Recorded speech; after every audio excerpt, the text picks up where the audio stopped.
Hello everyone. तो कैसे हैं आप लोग। तो आज के इस लेक्चर में बेसिकली हम लोग डिस्कस करने वाले हैं most important topics from the chapter coordination compounds. तो चलिए शुरू करते हैं।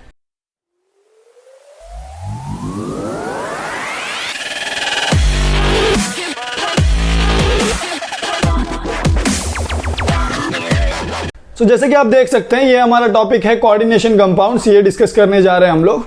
कोऑर्डिनेशन कंपाउंड्स में ये जो आप देख सकते हैं सबसे पहले टॉपिक आता है हमारा इंट्रोडक्शन। यहां से तो कुछ ज्यादा कुछ पूछा नहीं गया आज तक। नेक्स्ट आता है हमारा टॉपिक टाइप्स ऑफ लिगैंड।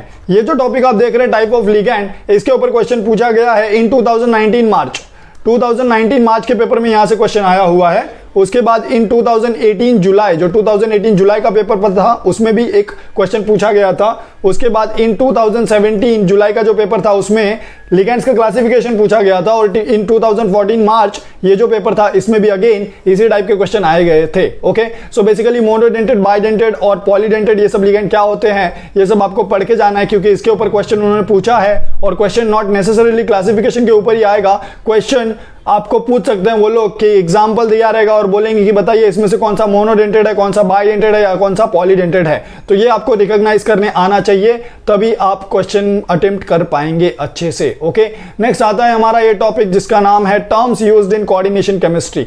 यहां से बेसिकली क्वेश्चंस अभी तक तो नहीं आए हैं, बट आई विल सजेस्ट कि आप पढ़ के जाइए, क्योंकि यहां से 1 मार्क 2 मार्क के क्वेश्चन बनने के चांसेस ज्यादा है। ये टॉपिक आप देख सकते हैं कोऑर्डिनेशन नंबर, ये बहुत ही इंपॉर्टेंट टॉपिक है। आई विल सजेस्ट कि आप इसको रीड करके जाइए एक बार, ठीक है। नेक्स्ट आता है हमारा double salt and coordination complexes. ये जो टॉपिक आप देख रहे हैं double salt and coordination complexes, यहां से क्वेश्चन पूछा गया था इन 2016 मार्च। जो 2016 मार्च का पेपर था उसमें बेसिकली इस टॉपिक से उन्होंने डिफरेंस पूछा था। डिफरेंस बताइए डबल सॉल्ट और कोऑर्डिनेशन कॉम्प्लेक्सेस के बीच में। ओके, नेक्स्ट आप देख सकते हैं ये जो मोर सॉल्ट है, आपको मोर सॉल्ट पूछा गया था एमसीक्यू में इन 2014 अक्टूबर का जो पेपर था उसमें उन्होंने एमसीक्यू पूछा था मोर सॉल्ट के ऊपर।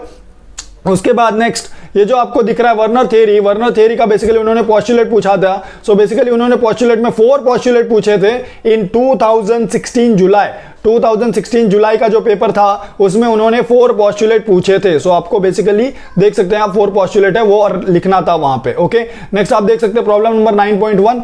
ये प्रॉब्लम के ऊपर बेस्ड क्वेश्चन, राइट, इसका जो कंसेप्ट है उसके ऊपर उन्होंने 2015 मार्च में एक क्वेश्चन पूछा था। बेसिकली आपको इस क्वेश्चन को पढ़ना है, इसका कंसेप्ट समझना है और इस टाइप का क्वेश्चन आपको एग्जाम में मिल सकता है। उन्होंने क्वेश्चन कैसा पूछा था, बेसिकली आप कोई भी कॉम्प्लेक्स लेते हैं, उस कॉम्प्लेक्स के पास एक बाहर काउंटर आयन प्रेजेंट होता है। ओके, सपोज ये मेरा काउंटर आयन है, इसको जब आप डालेंगे सॉल्यूशन में तो क्या हो जाएगा, ये Cl माइनस बन जाएगा और आपका कॉम्प्लेक्स जो रहेगा उसके ऊपर पॉजिटिव चार्ज आ जाएगा। फिर सपोज मैंने सॉल्यूशन में डाला AgNO3 देता है Ag+, ये दोनों रिएक्ट हो गए और रिएक्ट होके मुझे दे रहे हैं AgCl। तो क्वेश्चन उन्होंने कुछ इस टाइप का पूछा था कि ये AgCl कितना मिलेगा, 1 मोल मिलेगा या 2 मोल मिलेगा या 3 मोल मिलेगा, विच इज डिपेंडेंट ऑन कि वेदर ये जो मेरा Cl है ये Cl मेरा कितने टाइम्स है, ये 1 टाइम है या 2 टाइम है या 3 टाइम है। जितने टाइम ये रहेगा उतने टाइम ही मुझे मेरा AgCl भी मिलेगा। इस टाइप का क्वेश्चन उन्होंने पूछा था एग्जाम में। ओके, नेक्स्ट आता है हमारा क्लासिफिकेशन ऑफ कॉम्प्लेक्सेस। ये जो क्लासिफिकेशन ऑफ कॉम्प्लेक्सेस है इसके ऊपर उन्होंने क्वेश्चन अभी तक नहीं पूछा है, बट आई विल सजेस्ट कि आप पढ़ के जाइए,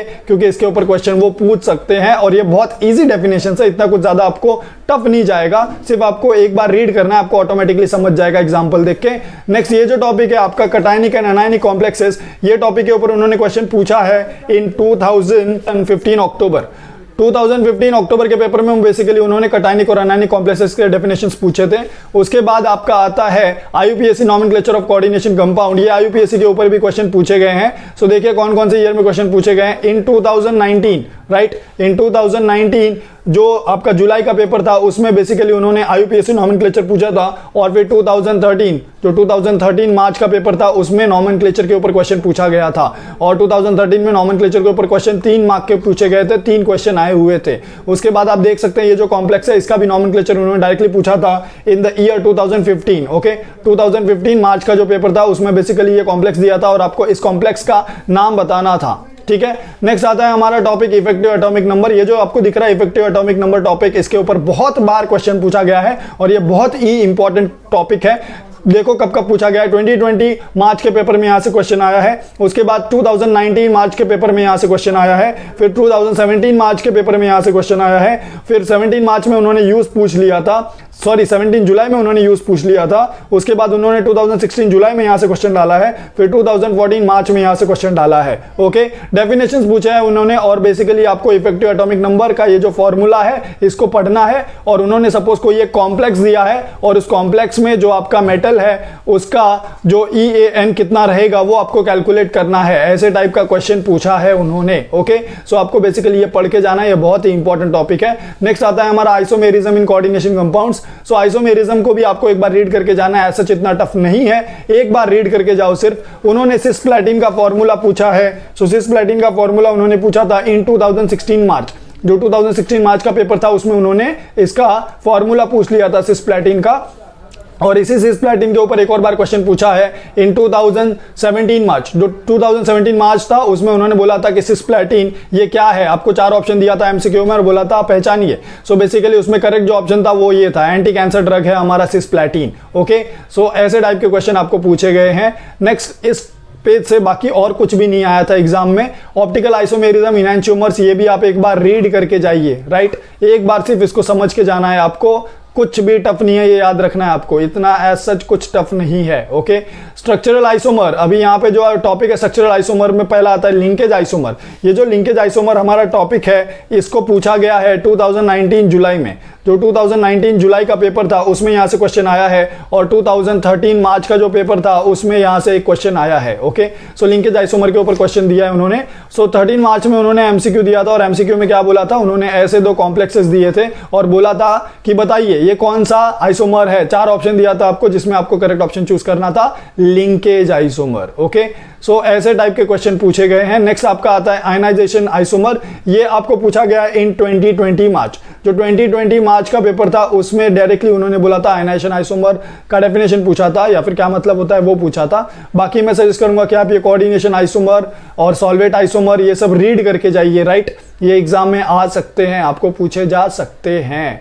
okay, factor which govern stability of complexes, ये पढ़ के जाइए। ऐसा आज तक पूछा तो नहीं गया है बट पढ़ के जाने में क्या फर्क है, क्या हर्ज है।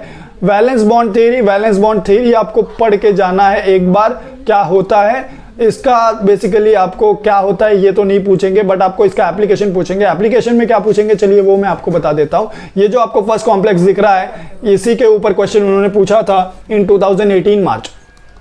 2018 मार्च में इस कॉम्प्लेक्स के ऊपर क्वेश्चन पूछा था और क्वेश्चन क्या था कि आपको ये कॉम्प्लेक्स का ज्योमेट्री प्रिडिक्ट करना था on the basis of valence bond theory. फिर 2018 जुलाई के पेपर में उन्होंने क्वेश्चन दिया था, ऐसा एक कॉम्प्लेक्स दिया था और बोला था कि इसका ज्योमेट्री क्या रहेगा बेस्ड ऑन वीबीटी बताइए। सो आपको सेम ऐसा ही मेथड जो आपको दिया है इस पेज पे, ऐसा ही मेथड से कैलकुलेट करना था, दैट इज पता करना था। कैसे पता करेंगे आप, बेसिकली आपको हाइब्रिडाइजेशन पता करना होता है और बेस्ड ऑन दैट हाइब्रिडाइजेशन आप उसका ज्योमेट्री प्रिडिक्ट कर सकते हो। ओके, सो ऐसे टाइप के क्वेश्चन पूछे गए हैं। सो आप पढ़ के जाइए इसको अच्छे से क्योंकि ये तो एग्जाम में आपको आने के चांसेस बहुत ही ज्यादा है। ठीक है, फिर लिमिटेशंस ऑफ वीबीटी ये भी एक बार आप रीड करके जाइए। ठीक है, आज तक पूछा तो नहीं गया बट एक बार रीड करके जाइए, कम से कम 2 या 3 पॉइंट करके जाइए उसके एटलीस्ट। फिर नेक्स्ट ये तो डिलीटेड सिलेबस में चला गया, बचा क्या हमारा एप्लीकेशन ऑफ कोऑर्डिनेशन कंपाउंड। ये जो टॉपिक है एप्लीकेशन ऑफ कोऑर्डिनेशन कंपाउंड, यहां से उन्होंने क्वेश्चन पूछा है इन 2013 मार्च।